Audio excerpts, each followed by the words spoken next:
Prologue, The Blood Seal, Manila, 1621. Anno Domini. The convent burned like a candle offered to heaven. Father Ignatius de Alonso staggered through the smoke, cassock torn, a silver cross clutched in one trembling hand. The air smelled of salt, blood, and gunpowder, the scent of a world being unmade. Behind him, the demon howled from its prison of iron and prayer. The Jesuits had trapped it beneath the foundations of Intramuros, a creature of famine and deceit that had devoured half a province before the Inquisition arrived. The others were dead. Only Ignatius remained to finish the seal. He dropped to his knees before the altar stone. Latin spilled from his cracked lips as he carved symbols into the marble with a knife made from a saint's rib. When the final word of the rite was spoken, he pressed his palm to the wound on his chest and let his blood fill the grooves. Sanctus Ignis, custodi hoc civitatem. Holy fire, guard the city. The earth shook. The walls screamed. Light burst upward like dawn beneath the sea. And then silence. The demon was gone, bound beneath Manila forever. But as Ignatius collapsed beside the dying flame, he whispered a warning that would echo through centuries, greater than, when steel rides and neon burns, the blood shall awaken. Chapter 1. The Keys of the Monk, Neo Manila, 2056. Rain hissed against the neon streets like static. Inside the monk's keys, the world felt older. Wood, brass, and the comforting smell of malt instead of ozone. A ska beat played from a cracked speaker above the bar. Brother John Michael leaned over a workbench behind the counter, goggles slipping down his nose, soldering sparks jumping between his gloved fingers. The thing he was building looked halfway between a crucifix and a plasma rifle. "Careful with that, brother," said Padre Kaelen Valerio from a corner booth, black armor glinting beneath his priest's collar. "Last time you blessed circuitry, it nearly baptized the entire grid." John Michael grinned, teeth sharp against the dim light. Aye, and the angels were impressed. Even the Wi-Fi improved. From the other end of the bar came a sharp snort. Marie Lou wiped a glass with theatrical disdain. Her hair was pinned up, her expression halfway between amusement and exasperation. "If you two holy men blow up my kitchen again, I'm moving back to Stanley." "Och, you'll not last a week without my beer, woman," John Michael shot back. Marie Lou smirked. "Your beer tastes like regret and confession." Kaelen hid a small smile. For a place meant to shelter soldiers of faith, the monk's keys felt more like family, dysfunctional, loud, and sacred in its own way. Beneath the floorboards, servers hummed beside barrels of aging whiskey. Screens flickered with demon activity reports disguised as weather data. John Michael straightened, wiping his hands on a towel. The mechanical crucifix pulsed faintly blue. "There," he said, "a portable sanctifier, holy ions, programmable psalms, and a 90% chance it won't explode in your pocket." "Hey!" Kaelen rose, pulling his gloves tight. "And the other 10%? Faith, lad." Marie Lou set down 3 mugs of dark ale. "You'll need more than faith where you're going tonight." Kaelen nodded. The rain outside had turned red in the streetlights, BGC district, where young souls were vanishing again. He took a long swallow of the ale, tasting the faint bite of consecrated herbs. "Then pour another for when I get back," he said, turning toward the door. Behind him, John Michael watched with a mixture of pride and fear, muttering under his breath, "Go on then, Father Chrome. Let's see if prophecy can ride a Kawasaki Ninja." The bike roared to life, neon crucifix blazing against the night. And in the shadows of the city, something ancient stirred, the blood beginning to remember its promise. Chapter 2. The Ride of Penitence. The rain had turned to silver needles by the time Kaelen rolled the Santo Niño out of the alley. The Kawasaki's engine whined low, almost reverent, the cruciform headlamp slicing through the mist like a blade of holy light. Neo Manila spread before him. Skyscrapers lit like stained glass, their facades scrolling advertisements beside holograms of saints. Monorails hissed overhead. Drones buzzed like mechanical locusts. In the alleys below, neon puddles shimmered with graffiti written in both code and prayer. Kaelen revved once and whispered a line of Latin under his breath. The bike answered, engine pulsing in rhythm with the words. Every part of it bore a relic somewhere in its frame. Fragments of rosaries melted into the circuitry. A reliquary sliver welded into the gas tank. The Santo Niño was more confessional than machine. He shot into the traffic stream, splitting lanes between hover trams and delivery bots. His visor fed him data from Brother John Michael's encrypted network. Digital map overlays, heat signatures, erratic energy spikes near Bonifacio Global City. Each red pulse marked another disappearance. John Michael, comms. Padre Chrome, you still breathing? I'm seeing spikes near Club Seraphim. Same pattern as before. Copy. How strong? John. Michael. Stronger than my hangover after Lent. Static crackled. Marie Lou's voice broke through the link, sharp as glass. Don't scratch the damn bike, Father. I spent an hour polishing that relic tank. Kaelen. If I die, you can have it. Marie Lou. If you die, I'm selling it. John Michael. You two are a bloody comfort. Kaelen smiled, despite himself. Then the visor flared crimson. One of the missing girl's ID chips just pinged near a luxury tower in BGC. He accelerated. The streets narrowed into the entertainment district, a maze of glass and holographic idols. Music thumped from every doorway, half human, half machine. Outside Club Seraphim, a line of influencers waited under umbrellas that projected their own faces in hologram. Kaelen parked in a shadowed alley where no cameras reached, whispered a quick benediction, and drew his hood over the clerical collar. Beneath the coat, the edges of his armor gleamed, a fusion of carbon fiber and sanctified steel. As he walked past the line, the bouncer's retinal scanner flickered, failed, and rebooted. Kaelen's blessing scrambled it, just long enough for him to slip inside. Inside the club was a cathedral of vice and sin. Columns pulsed with light. The ceiling shimmered with angelic wings made of holographic glass. The music wasn't just loud. It resonated in the chest like a heartbeat. The DJ was a woman painted in black, with red glimmering rubies all over her body. Her eyes glowing red, her movements mechanical and slow. At the far end, elevated above the writhing bodies, was a glass-walled VIP lounge. Blood-red carpets, white couches, the world's idea of purity and corruption intertwined. He scanned the crowd. To human eyes, everyone looked beautiful. To Kaelen's sight, trained by relic lenses and sleepless nights, half of them shimmered wrong, like reflections in broken water. Glamour's feeds, predators wearing perfume and perfect smiles. Then he saw them. The vampire, tall, young, expensively bored, his eyes a fraction too reflective. The witch beside him, elegance turned weapon, beauty that burned. They held court at the center of the dance floor, a new aristocracy of hunger. Kaelen felt the weight of his failure, the ghost of Lila's face, the wife he'd once loved and killed. The same hunger had taken her. He exhaled, slow and steady, letting the guilt sharpen into focus. "Forgive me, Lord," he whispered, "for I'm about to sin again." He stepped into the light. At the Monk's Keys, miles away, John Michael watched the feed from Kaelen's visor. Marie Lou stood beside him with crossed arms, chewing her lip. "Bloody fool walks into the Lion's Disco," John muttered. Mary Lou poured 2 shots of whiskey and slid one his way. "If he dies, I'm not mopping again." "You'll cry if he dies," she glared. "Maybe. Once. Then I'll charge the church for emotional damages." They clinked glasses. Somewhere deep in the bar, the servers began to hum louder, as if the city's darkness was stirring in answer. Kaelen moved through the dancers, heartbeat syncing with the bass. The witch turned, smiling directly at him, as if she'd been expecting him all along. Her eyes glowed faintly gold, and just like that, the hunt truly began. The rain outside drummed harder, like restless fingers on a coffin lid. Inside the Monk's Keys, the light dimmed as the monitors flickered to life. An array of old CRT screens stacked behind the bar, patched together with copper wiring and incense smoke.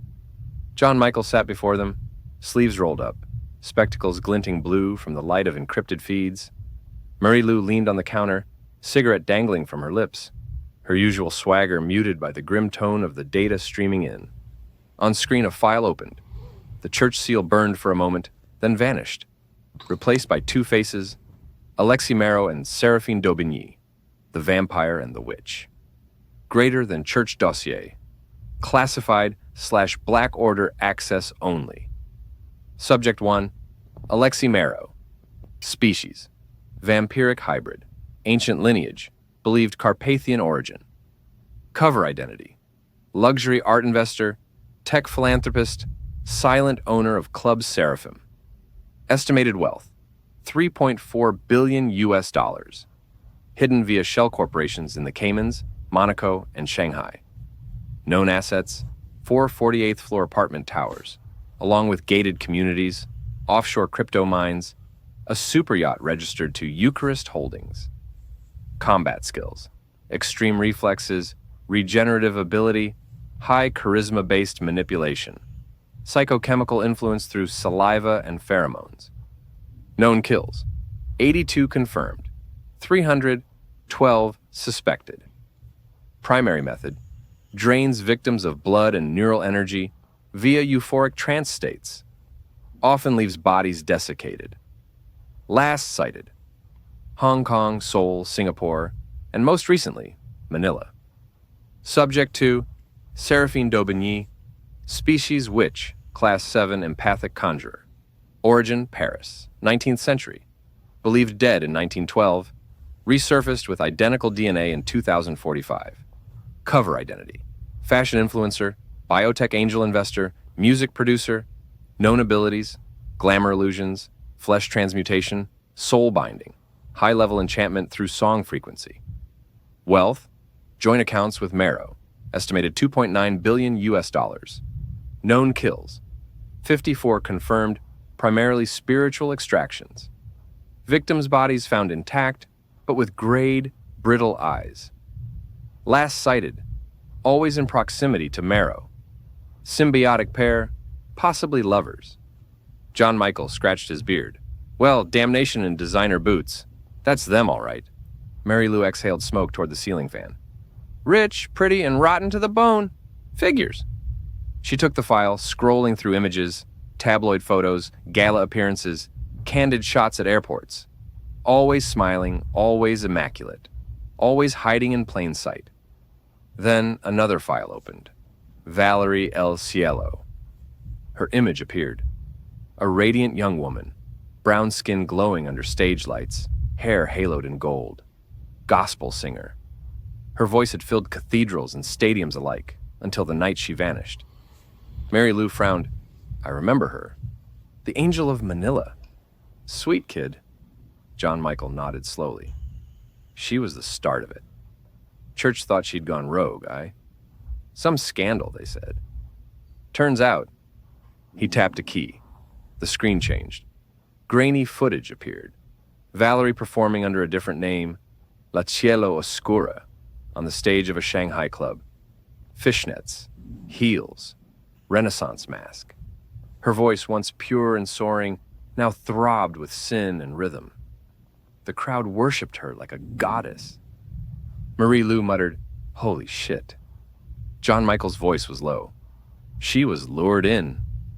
D'Aubigny groomed her, gave her power, fame, freedom, then bled her dry. He switched to the crime scene photo. Valerie's body, mummified, twisted, eyes burned in her sockets. The letters S and A branded into her neck with what looked like acid markings. Marie Lou whispered, 6 months. They found her 6 months after she disappeared. Body had no decay, like time stopped. John Michael crossed himself. They didn't just kill her, lass. They used her, a vessel. She was adored by millions, and it meant the witch could feed off of her, like the Roman Emperor Caligula at one of his lavish orgies, feasting on the harnessed energy.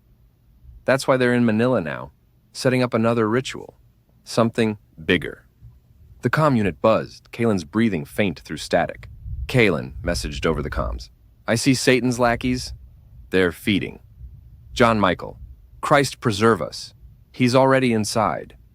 Marie Lou, Then he's already dead if we don't move. John Michael hesitated. We can't interfere remotely. Not yet. Marie-Lou slammed her palm on the counter. You and your bloody rules, brother. He's walking into hell with nothing but your homemade toys and bad Latin. John Michael looked at the screen showing Kaelen's live feed. The dance floor shifting like a ritual circle. The two monsters in perfect sync. Bad Latin's all we've got, he said softly. Marie-Lou lit another cigarette, eyes glinting. Then start praying, monk. Because those two, they ain't dancing. They're hunting. Outside, thunder split the sky. The monitors flickered red, Kaelen's vitals spiking. John Michael whispered, Saint Michael, guard him, for he's about to bleed for us all. The DJ was a woman painted in black with red glimmering rubies all over her body, her eyes glowing red, her movements mechanical and slow. At the far end, elevated above the writhing bodies, was a glass-walled lounge. Blood-red carpets, white couches, the world's idea of purity and corruption intertwined. Inside that box sat Alexi Marrow, immaculate in a white suit, smiling like a saint in a nightmare. Kaelen watched as two young women lingered by the exclusive lounge. They were perfect, 20-somethings, wealth glittering off them in jewelry and confidence. He beckoned to them, said a few words. They laughed, spellbound. Then he led them up the stairway to the lounge above the dance floor. The door closed behind them with a hiss. Alexi pressed a control panel. Instantly, the clear glass turned crimson, like blood filling a vein. The silhouettes inside twisted, graceful and terrible. Kaelen's grip on his rosary tightened. Then he stepped swiftly. Two bouncers blocked the lounge's stairway, towering men in matte black suits, with cybernetic augmentations humming beneath their skin. Private room, one said. Kaelen didn't answer. He just stepped forward. The man reached for his chest. Kaelen grabbed his wrist and twisted, the sound of cracking bone lost beneath the music. He drove his crucifix knuckles into the man's throat, a flash of gold and blood. The second bouncer swung. Kaelen ducked, drew his staff from beneath his coat, and split it in two, twin daggers gleaming like shards of moonlight. The fight became chaos, metal against flesh, the crack of bones, strobe lights freezing every motion like scenes from a nightmare. The crowd screamed, not knowing whether it was real or part of the show. At the top of the stairs, a figure appeared, a woman in a silver dress, eyes dark and empty. The witch, Seraphine d'Aubigny. Her smile was cold as moonlight. Father Valerio, she said in a voice like velvet and poison, you came to the wrong sermon. Kaelen took a step toward her. She turned away, hand brushing her hip where two men, young, rich, and beautiful, waited entranced. I'll leave you to my husband, she purred. You can confess your sins together. And with that, she gracefully swept her black shawl around them and dissipated into the crowd, leading her new victims out into the neon-lit night. Kaelen burst through the crimson door. Inside the glass lounge, horror reigned. The two women lay slumped on the couch, skin gray and paper-thin. Alexi stood over them, blood on his lips, eyes burning red behind contact lenses. He looked at Kaelen and smiled, wiping his mouth with the back of his hand. Father Valerio, he said, accent smooth and mocking, I was wondering when heaven would send its lame dog. Kaelen raised his daggers. I'm sending you to hell? Damn you, monster. Alexi laughed. I was born there centuries ago. He moved faster than a blink. Kaelen blocked the first strike, sparks flying as claw met blessed steel. The room erupted into destruction. The mirrored bar shattered. Blood-red glass rained down. Kaelen ducked, slammed a knee into the vampire's chest, drove one dagger upward, but the creature twisted, catching Kaelen's wrist. You fight well for a priest, Alexi hissed. But tell me, did your wife scream when you sent her to God? Kaelen's rage ignited. He broke free, elbowed the vampire's jaw, spun, and drove both daggers into the vampire's ribs, he shrieked, black blood hissing against the sanctified metal. You'll never find her, priest, he snarled through the pain. The witch will finish what I began. She will enjoy draining your soul slowly. All the guilt and pain of your wife's downfall will make her seethe in nirvana. Kaelen twisted the blades. Marrow howled, then ripped himself backward, blood splattering the walls. His form shimmered, bones cracking, flesh folding inward until wings erupted from his back. Sleek, leathery, glistening. A bat, massive and twisted, crashed through the skylight in a storm of glass and smoke. Kaelen staggered, chest heaving. He snapped his weapons together, the holy double dagger spear, and raised it high. The crowd below screamed, looking up as the giant bat tried to escape into the neon night. Kaelen whispered a prayer in Latin. Demon, exi de hoc mundo. Demon, be gone from this world. Then louder, his voice echoing through the club. I condemn you to hell! He hurled the spear. The weapon flew straight through the bat's back and out its chest, glowing white-hot. The creature screamed, spiraling downward, crashing onto the street below. Kaelen leapt from the shattered skylight, trench coat flaring like black wings, landing hard on the pavement. The crowd parted in terror. The bat twitched, shrinking, bones cracking as it reverted to the vampire's human form. Bleeding, broken, gasping, Kaelen stood over him, face shadowed by the neon light. He uncorked an ancient crystal vial of holy water. Demon be gone, he whispered again, and poured. The liquid touched the vampire's skin, and the reaction was immediate. Steam. Fire. The flesh melted like wax under sunlight, the veins blackening, eyes collapsing inward. The vampire screamed once, a sound so terrible, it seemed to rip the night apart, and then silence. Ashes.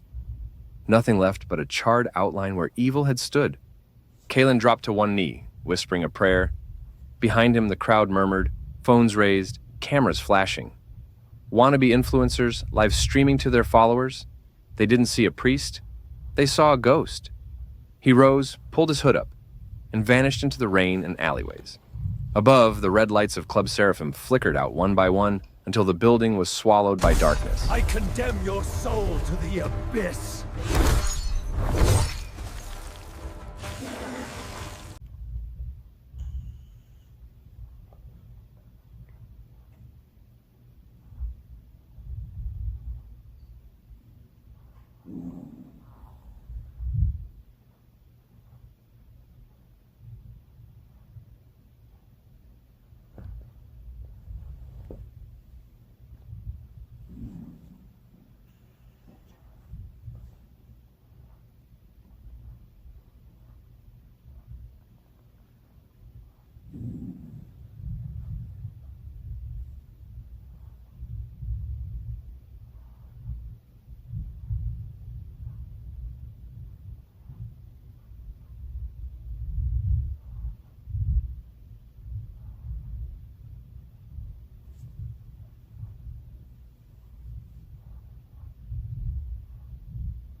I condemn your soul to the abyss.